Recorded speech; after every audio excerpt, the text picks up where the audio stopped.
Hello YouTube, it's Brother Gerald, and it is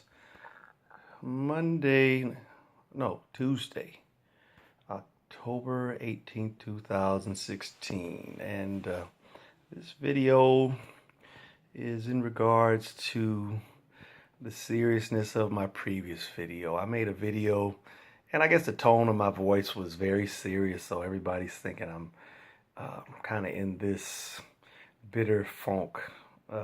But no, I'm not in a bitter funk about anything. I'm very optimistic about the future in as much as that my Bible teaches me a lot of things about the world. It teaches me a lot about life, and it teaches me a lot about human nature, both male and female types. And today's video, we're going to deal with Samson and Delilah. And the focus of this video is going to be in particular to Delilah and understanding her role as a woman and the power that she had that to me has been given to every woman on this earth. Now, I made a video not too long ago where I kind of pointed out, or in the comment sections of some of these women going their own way. There's the Black Goddess, Crystalline Cares, and they are promoting these different attitudes. But all of these attitudes are totally in opposition to what the Bible teaches the role for women.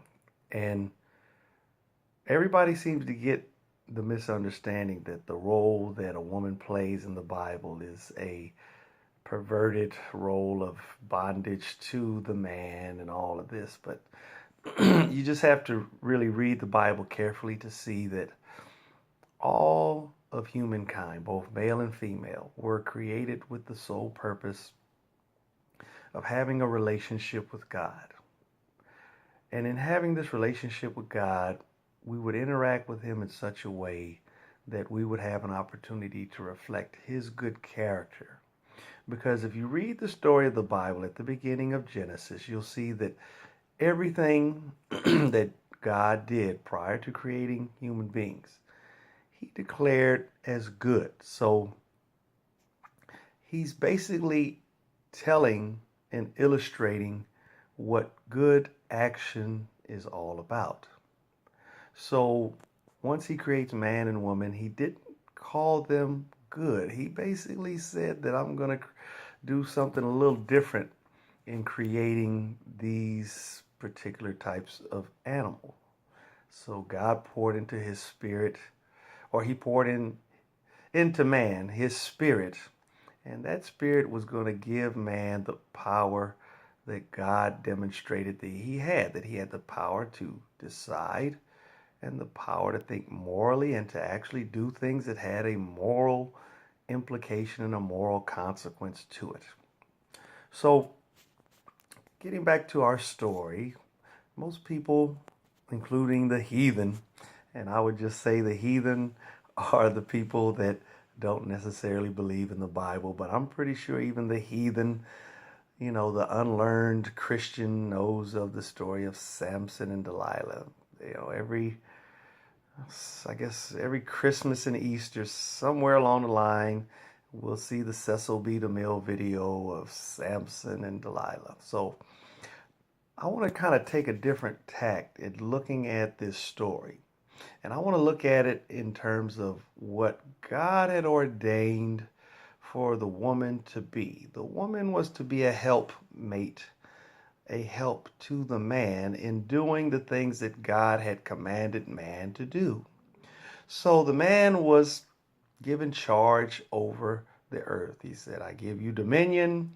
I give you the power to fill, to be fruitful and multiply, and to keep the earth, which means He's going to work it and He's going to interact with His woman to have more people, replenish the earth. And we see that God on various occasions would walk with Adam in the cool of the day.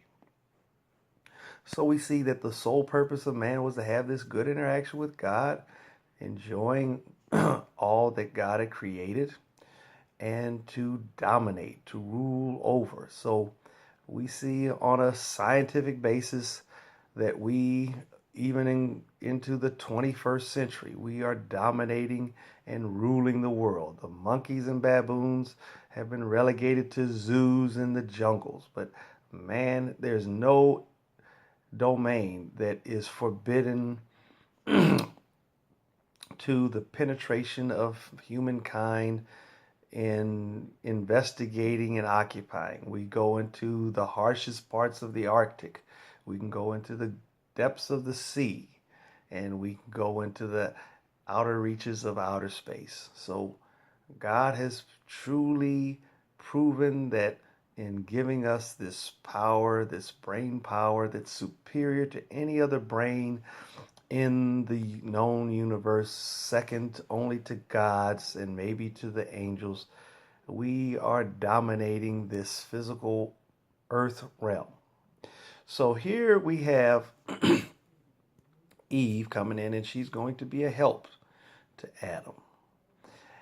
And so if we look at Delilah, Delilah was not too virtuous a woman because she was having sexual relations with Samson, and Samson was a supernaturally empowered man. He had the strength of 100 men, and he was able to even defeat an army of 1,000 with the jawbone of an ass. So you have a man who has supernatural strength and power to defeat an armed,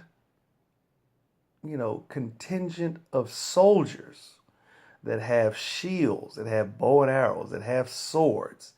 And with just the jawbone of an ass, he's able to destroy these people. So here comes Samson into Philistia, and he frequents where the prostitutes are, and he happened to find a very beautiful one that really caught his attention. And her name was Delilah, and he frequented her a lot. And it became understood by the leaders of Philistia that this was kind of Samson's thing, that he likes Delilah. So the leaders of Philistia approached Delilah to say, hey, we know that Samson comes into you and visits you, and he likes dealing with you, and we're going to pay you a king's ransom to find out the source of his strength so that we can overpower him and rule over him. Now, with Delilah being this wicked and not too virtuous a woman, she took the deal, but had she been really a very skilled and conniving type of woman, but more conniving to a more profitable end, had she just meditated and thought about it for a second, she would have realized that, hey, Samson's already top dog. But here it is, Samson seems to be pliable to my affections. I seem to have an influence on him.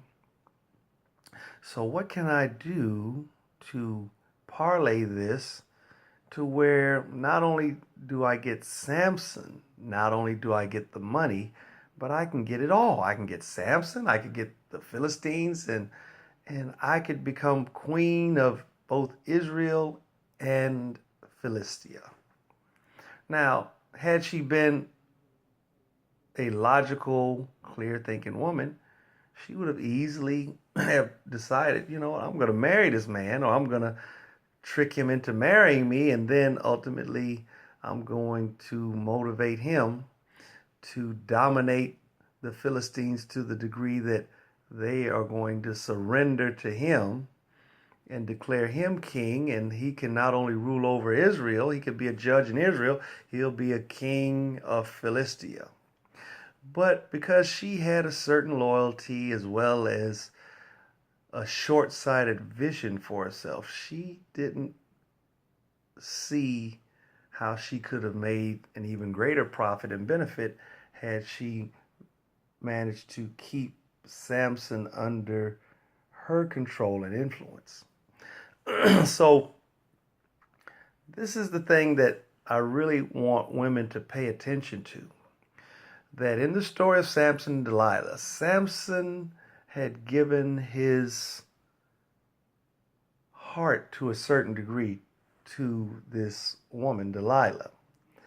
And in so doing, she was able to find his weakness and destroy him. Whereas had she been very astute in understanding everything in the players in this game called life, she could have easily had become queen of Israel as well as Philistia had she really thought and compelled Samson to do the thing the way I imagine she could have done it. So she ends up bringing him down to nothing. So to the modern woman, having the same tools and equipment that old Delilah had. Old Delilah wasn't spiritually energized. She didn't have any demonic forces possessing her. The only thing she had was her femininity and her sexuality, her sensuality, and what we would call her feminine wiles. She had all of those things, and that was all she used to bring this man down. So you women have the same power to do what Delilah did to Samson, and I would just say that this is what we see manifesting in our community. And so I'm going to encourage you women to revisit that story of Samson and Delilah and really pay attention to what I'm trying to get you guys to see, because I really think if you guys really take heed to the story, to see the mistakes that she made, you would be able to see the mistakes that you're making in the men and your dealings with men, to where you guys are stuck with children and no fathers. You're stuck with men that really aren't men that you could admire and continue till death us do part. And it's on that basis that if you can pay attention to the mistakes that she made, you can parlay that into taking these men that are disgusting to you, or disappointments to you, or hostile to you, and you can turn these men into kings of both Philistia and Israel. So with that, I depart, and peace to you all.